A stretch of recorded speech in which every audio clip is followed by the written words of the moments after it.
Je me définis plus comme sculpteur que photographe, ce qui est peut-être étonnant parce que si on regarde dans l'exposition, il y a beaucoup de photos.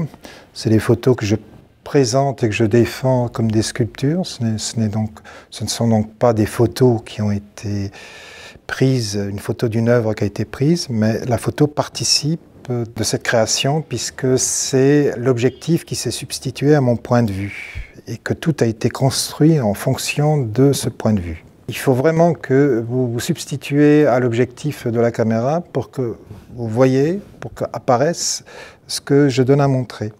Donc ce n'est pas la photo d'une sculpture, c'est la photo qui finalise la sculpture. Et pour moi, c'est une sculpture parce que c'est un travail dans l'espace, dans un espace réel, tridimensionnel. Une fois que le pied est installé, que le trépied est installé, que l'appareil photo est installé, que c'est cadré, l'appareil ne doit absolument plus bouger puisque tout est construit, donc l'appareil est très statique.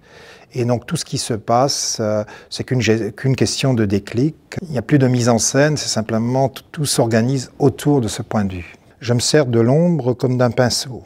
Je travaille donc avec les ombres. L'ombre, c'est quelque chose d'immatériel, on ne peut pas la saisir, on peut juste la voir, et c'est la conséquence d'une lumière. La lumière aussi, c'est quelque chose d'immatériel. Donc pour moi, il n'y a pas de matériaux spécifiques. Dans le cas des photos de classe, c'est les élèves qui deviennent le matériau et le sujet de l'œuvre. Ça peut être du bois, ça peut être des petits cailloux, ça peut être... Très souvent, j'essaye aussi d'assembler les contraires par opposition, c'est-à-dire un matériau très primaire comme une branche qui n'a pas été façonnée avec quelque chose de très mathématique, de très dirigé ou des systèmes électromagnétiques avec des petits cailloux, voilà, des choses qui paraissent très opposées et que je mets comme ça en relation. Si je me sers déjà des petits cailloux, ben, y a sûrement un petit clin d'œil au petit pousset aussi, mais le mot calcul, du latin calculi, veut dire caillou, parce que l'humanité a commencé à compter avec les cailloux.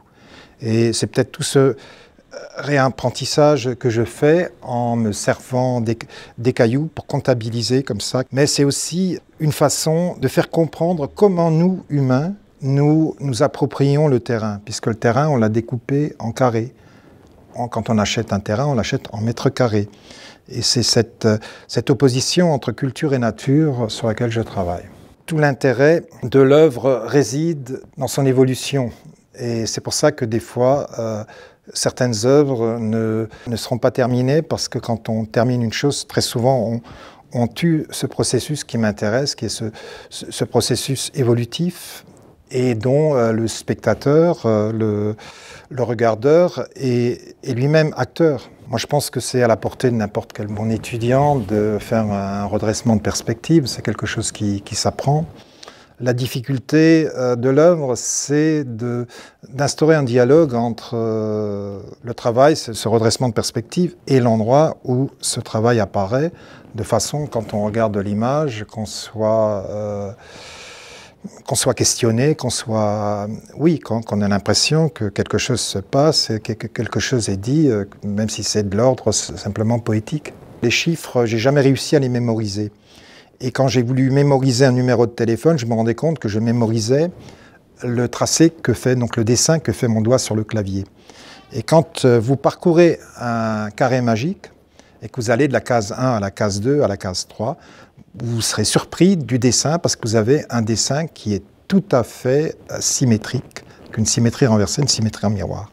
Travailler avec des jeunes, leur faire passer quelque chose, contribuer à former leur esprit, c'est peut-être le matériel pour moi le plus noble. C'est la matière grise. Leur amener, non pas les formater, mais les amener à prendre conscience que leur pensée a des formes et que la pensée génère des formes. Pour moi, ça me semble très important. Le seul message à faire passer, c'est amener les gens à regarder un peu derrière les choses, casser l'habitude qu'on a de croire qu'on voit les choses alors qu'on ne voit que la surface des choses.